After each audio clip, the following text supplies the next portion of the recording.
c'en est une qu'on avait un petit peu en banque depuis quelques semaines. En fait, qu'on avait depuis les finales de la Coupe Stanley. On se dit, tu sais quoi? On va attendre le résultat final. Et les boys, c'en est une bonne. Qui demande, peut-on déjà mettre Connor McDavid top 10, voire top 5 des meilleurs centres de tous les temps pour ce qui est de la Ligue nationale de hockey? Puis juste pour vous mettre un petit peu en contexte, voici quelques centres qui ont joué au hockey à travers son histoire, du moins de la Ligue nationale de hockey. Wayne Gretzky, on parle de Sidney Crosby, on parle de Joe Sakic, Mario Lemieux, Marc Messier, Steve Yzerman. Est-ce qu'on peut commencer à inclure McDavid, oui, dans le top 10, mais dans le top 5?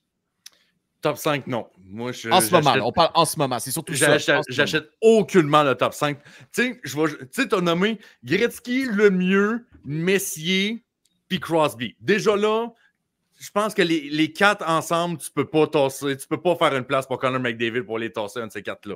Fait que si Connor McDavid est dans le top 5, c'est automatiquement le 5. Et encore là. Maintenant, top 10, je serais peut-être prêt à sortir un argument. Parce que, tu sais, la Ligue nationale a comme fait un power ranking des meilleurs joueurs de centre de l'histoire de la LNH. Puis, 6 à 10, t'as Phil Esposito, Joe Sakic, Brian Trottier, Marcel Dionne, puis Ron Francis. C'est pas rien quand même. C'est quand même une belle gamme. C'est pas rien. Mais, tu sais, mettons... C'est tellement dur parce que, skill-wise, tu sais, talent pour talent, pound for pound, là. Connor McDavid est le joueur avec les plus grandes habiletés que l'histoire du hockey a jamais eu. J'ai hâte de voir qu'est-ce qu'on va dire dans 15 ans, mais c'est certain que si Connor McDavid, tu le mets au milieu des années 80 avec Gretzky le mieux, il torche tout le monde. Exact. Tout le monde. Que ce soit avec ses qualités de patineur, c'est du jamais vu. Fait que, oui, pour le talent, tu peux dire que Connor McDavid est ça dans sa composition, mais tu sais, en ce moment, il n'y a pas encore 1000 points, il n'y a pas une Coupe Stanley. Tu sais, j'haïs ça, être le gars qui dit qu'il faut absolument que tu gagnes un titre pour être dans les meilleurs de l'histoire. Mais je pense que ça va juste être à la fin de sa carrière qu'on va pouvoir faire. Top 10, je serais prêt à acheter. Pour l'instant, je pense que 9, 10, mettons de 9 à 12, je serais prêt à acheter. Top 5, c'est impossible. Je peux absolument pas faire une place pour Connor McDavid à la top 5. C'est le plus talentueux qu'on a vu. Parce que, tu sais, évidemment, le sport s'améliore tout le temps. Puis c'est le plus talentueux qu'on n'a jamais vu dans la LNH. Ça, je le crois et je persiste et signe là-dessus. Même Crosby, même, tu sais, ces gars-là ont été incroyables, des très, très grandes carrières, des carrières légendaires. Le joueur de centre le plus talentueux de l'histoire de la LNH, il s'appelle Connor McDavid. Mais c'est pas le plus grand dans le sens où dans 10 ans, ma réponse va être différente. Dans 10 ans, il va être dans mon top 5. Il va peut-être être même mon premier. C'est ça, Félix. L'affaire, c'est que il y a un gros désavantage. OK, c'est déjà ça qu'on soit prêt à en jaser, mais le gars a littéralement 10 ans en arrière de Sidney Crosby. Sidney Crosby est passé mi-trentaine. Tu vois, on est capable d'accepter Crosby parmi cette conversation-là, puis tous les autres joueurs, c'est fait. Leur carrière est terminée. McDavid est même pas proche d'être terminé. Exact, c'est ça. On a encore une demi-carrière au complet quasiment. Mais, tu sais, touche du bois en espérant qu'il n'y ait pas de blessure ou quoi que ce soit. Là, dans un monde idéal, on a encore 10, peut-être même 12, 13 ans de McDavid, puis on espère qu'il va garder ce niveau-là le plus longtemps possible parce que ce gars-là est extrêmement talentueux. Puis il a le potentiel d'être assurément un top 5, sinon même le meilleur de l'histoire. Puis je le pense sincèrement quand je dis ça. Là. Ce gars-là a le potentiel d'être le meilleur joueur de centre qu'on n'a jamais vu, le meilleur joueur de la LNH tout court qu'on n'a jamais vu. Je suis pas prêt à le mettre tout de suite dans le top 10, dans le top 5, dans le sens où il y a encore du chemin à faire. Mais dans 10 ans, ma réponse va être différente. C'est sûr que dans 10 ans, je vais te dire que ce gars-là est top 5. Il n'y a aucun doute. Pour le moment, je vais attendre encore un petit peu. Sais-tu ce qui est vraiment drôle là-dessus? C'est que dans la position du top 5, on a nommé le top 4, Gretzky, Lemieux, Messier puis Crosby. Là, je ne le dis pas en ordre. C'est Nick Crosby, au nombre de commotions qu'il a faites au début des années 2010. Si ce n'était pas des problèmes de dos et le cancer, Mario Lemieux serait quoi? T'sais, le top 4 est indélogeable en ce moment. Il aurait tellement pu être encore plus cimenté puis coulé dans le béton le plus solide. Ça pourrait être coulé dans le diamant si ce n'était pas des blessures et tout ça. À date, Connor McDavid a eu sa petite part, mais rien de très trop grave. Exact. On espère que ça reste comme ça. On espère que ça reste comme ça. Juste boire encore une fois.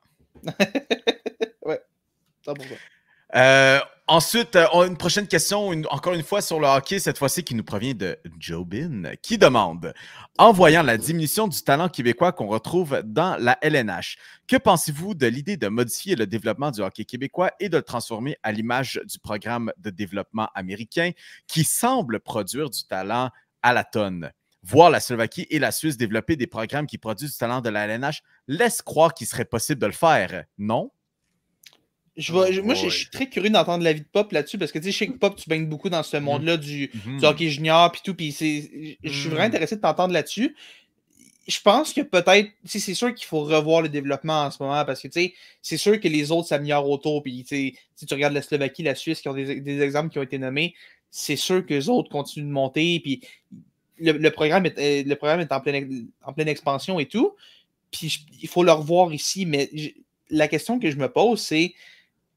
Je pense que les années de gloire qu'on a eues avec les grands gardiens, Patrick Roy, Martin Brodeur et tout, je pense que maintenant, ça vient tellement de partout dans le monde qu'on ne peut plus penser que on va revivre nécessairement cette grande époque-là. Peut-être qu'on va la revivre dans une certaine mesure et tout, mais je pense qu'il faut quand même revoir un peu comment on développe les joueurs de hockey d'ici. Est-ce que ça passe par un programme comme ça ou est-ce qu'on concentre les meilleurs? L'avantage que je vois avec quelque chose dans ce genre-là, peut-être qu'on éviterait l'exil de certains joueurs québécois dans la NCAA. Ou est-ce que là, en ce moment, c'est un gros attrait pour eux? On quitte, on va à la NCAA parce que ça devient plus avantageux. Si on est capable de les garder ici, peut-être qu'il y a quelque chose qu'on peut créer ici comme ça. Je me demande si c'est possible. Puis, Pop, je serais intéressé d'avoir ton avis là-dessus, toi qui s'y connais quand même un peu en la matière. Pour vrai, cette question-là, j'ai tellement de la misère à constituer. Est-ce que c'est possible? Oui. Comment on va y arriver? Ça, je ne le sais pas. C'est vraiment quelque chose de. Tu sais, le programme national américain, il y a le mot national dedans. On va chercher tout le monde aux États-Unis. Tu sais, je pense que. Moi, je le mettrais plus un développement canadien, par exemple. Moi, si on devait créer un programme de même, moi, ça serait plus au Canada qu'au Québec. Peut-être. Moi, je sais pas. J'aime bien, moi, bon, là, c'est ça, c'est juste mon Ukami à moi qui parle, mais l'idée, justement, d'avoir un développement québécois, de dire, hey, tu sais quoi? Tu sais, c'est un petit peu comme au football, on parle beaucoup de la Floride comme une place qui développe des receveurs. Ben, tu sais, au Québec, pourquoi pas avoir ça? Et puis, au pire, une branche de Hockey Canada ou juste même de la Fédération québécoise, on ouvre peut-être une branche du développement. C'est sûr que, tu l'as dit, Pop, pour ce qui est des États-Unis, on parle de quelque chose qui est à l'échelle nationale. Au Québec, c'est sûr qu'on va avoir peut-être beaucoup moins d'espoir, mais il y a quelque chose à faire. Mais avant que je te relance là-dessus, Pop, je pense juste que c'est quelque chose qu'il faut prendre son sweet ass time. Puis peut-être que Félix et moi, on va avoir des enfants le jour que ça va arriver. Peut-être qu'on va atteindre ton âge le jour que ça arrive. Peut-être un programme de la sorte. Là. Ça va prendre aussi, puis ça va prendre les bonnes personnes. Tu dis ça va prendre du temps, mais ça va prendre des bonnes personnes au sommet de ce programme-là. Ça, et Dieu sait que ce ne sera pas facile de trouver des bonnes personnes. On pensait tellement en trouver un il y a 2 ans, puis lui-même a décidé de sais-tu quoi, je suis tanné, je calisse mon camp. Jocelyn Thibault. Moi, je me demande, puis c'est un nom que je lance comme ça parce que je sais qu'il est quand même impliqué dans le domaine et tout. Marc Denis me semble qu'il pourrait être tellement bon pour un programme comme ça. C'est un nom que je lance. J'ai aucune idée. T'sais. Peut-être que ça ne l'intéresse pas. Peut-être que j'ai vraiment aucune idée. Mais il me semble que je vois ce gars-là. Comme analyste, puis je sais qu'analyste, coach, c'est deux mondes différents. Mais il y a une façon quand même dans ça. Moi, j'écoute une game RDS. Je me sens un peu moins stupide à chaque fois. Parce que Marc Denis m'apprend toujours une petite affaire. Puis je me dis, c'est pas peut-être qu'il pourrait faire ça. C'est ça.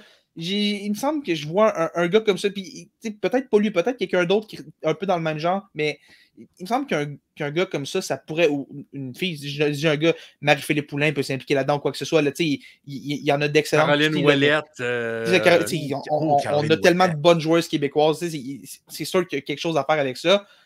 Pour moi, c'est ces gens-là qu'il faut aller chercher. Il ne faut pas aller chercher des gestionnaires ou quelque chose, il faut aller chercher des gens qui connaissent la réalité, des gens qui sont capables d'enseigner et de développer, puis ça prend les bonnes personnes. Ça prend du temps, il faut trouver les bonnes personnes si on lance un projet comme ça. Félix, je ne serai jamais président de Hockey Québec. Je ne m'impliquerai pas dans le hockey mineur de cette façon-là. Ouais. Mais s'il y a une seule chose que je ferais en tant que gérant d'estrade pour Hockey Québec, c'est de réduire le coût que ça prend pour jouer au hockey. Ça coûte cher. Parce que le développement, OK, le côté développement, on peut critiquer un peu et dire qu'on fait pas ça comme du monde. Tu sais, tu as mentionné les gardiens. Pourquoi tu penses qu'on... C'est pas juste au Québec, c'est au Canada au grand complet. Nommez-moi le dernier grand ou le dernier gardien canadien, québécois inclus, qu'on a vu à des gars comme Yaroslav Askara, Jesper Wallstedt, Spencer Knight aussi, tu sais, des gars qui avaient arrivé qui ont été repêchés en première ronde et tout. Il n'y en a aucun. Le dernier vraiment que je me souviens qui arrivait vraiment avec un gros développement, c'est Carter Hart quand il était avec les Silver Tips David. Malheureusement, on sait ce qui est arrivé, mais ça, on ne touchera pas à ça. Mais juste réduire pensez pas à l'argent. C'est juste ça qu'on a. Tu sais, j'avais déjà on avait déjà entendu l'histoire comme quoi que il y a peut-être une dizaine d'années, un petit peu plus que ça. Samuel Girard, qui est maintenant qui joue pour l'Avalanche du Colorado, on a entendu l'histoire comme quoi son frère devait arrêter de jouer au hockey élite parce que justement, ça devenait trop cher pour les familles. Je comprends que, tu sais, des fois, le monde aisé, ça peut être capable de soutenir, mais justement, c'est juste les gens aisés qui semblent de plus en plus capables d'envoyer leur fils et leur fille aussi dans les programmes d'élite. Puis je pense qu'on enlève peut-être du talent pour des manques financiers. C'est juste ça que j'ai à dire. Puis à l'inverse... Demandez-vous pourquoi il y a autant plus d'inscriptions au soccer qu'au hockey maintenant. Pourquoi le soccer connaît une grande explosion en popularité. Puis le basketball. Le basketball aussi. Tu sais, ces sports-là, c'est pas que ça coûte ça coûte quand même quelque chose, mais l'équipement, c'est incroyable. Un ballon de soccer, tu as besoin de crampons, tu as besoin de protège tibia, un uniforme. Pas mal là que ça se termine. Puis une gourde. Ouais. Puis mettons des gardiens, des gants. C'est ça qui fait qu'on parle peut-être d'aller étendre. Peut-être, on parle, oui, en effet, on n'aurait pas beaucoup de monde, mais j'aime ça, Pop, ton angle. On peut aller chercher du monde supplémentaire, tout ce qui est question de financement. J'aime ça. Écoutez, Hockey Québec, la Triple Menace, c'est un podcast de finances. On peut s'occuper de vous.